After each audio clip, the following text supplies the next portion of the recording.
All right, I'm back with more pyramids and cones. So we're looking at this. This is a square-based pyramid. So we know that because it's the same dimension on both sides. Super duper easy with rectangles and squares because you just do length times width times height and then divide it by 3.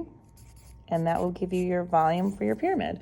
And again, the reason why that is because the area of the base is not the same all the way through to the top. It gets less and less gradually as it gets to the top of it. So there's less and less volume in that area. So we take 32 times 32. That's our length and our width. We're going to multiply it times our vertical height, which in this case is 50. And we're going to divide it by 3. So calculator, come in handy. 32 times 32 times 50. Again, nothing really exciting here with this.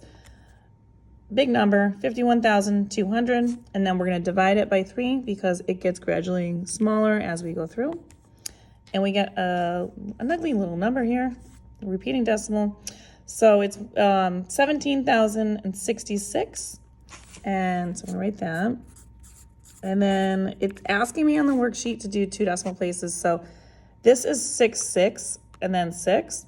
So because of that, I'm going to take that second 6, and because this 6 right here is higher than 5, I'm going to round this up. So my decimal will be 6'7", and then it's going to be in feet cubed. And then that would be my finalized answer here.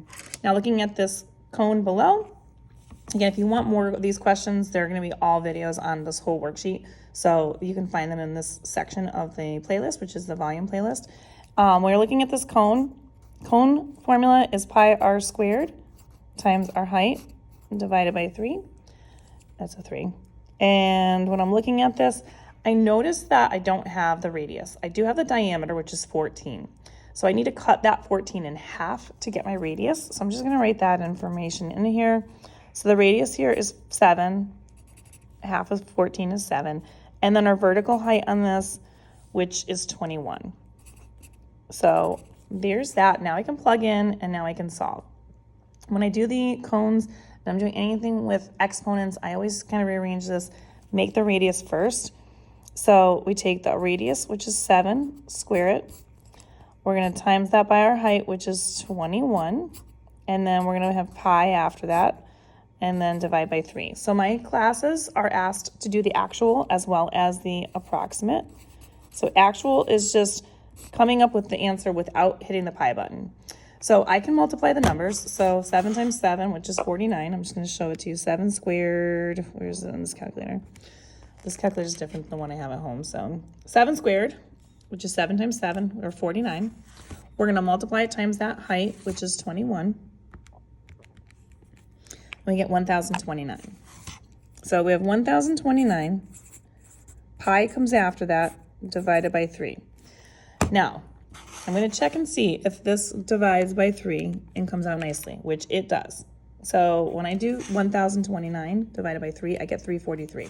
So I'm going to keep that. So my actual answer would be 343 pi, and then this would be m cubed. So that's the actual size. So again, that is the actual amount right here. There's nothing, I haven't hit the pi button yet on the calculator.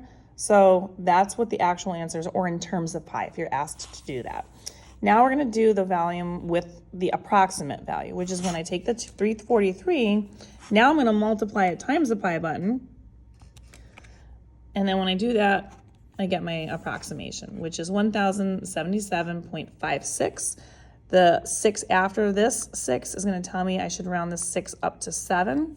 So this would be 1,077.57, and that's going to be meters cubed. If you want more questions like these, find them on my YouTube, Instagram, and TikTok at YouWantAlgebra. Check them all out under the volume section.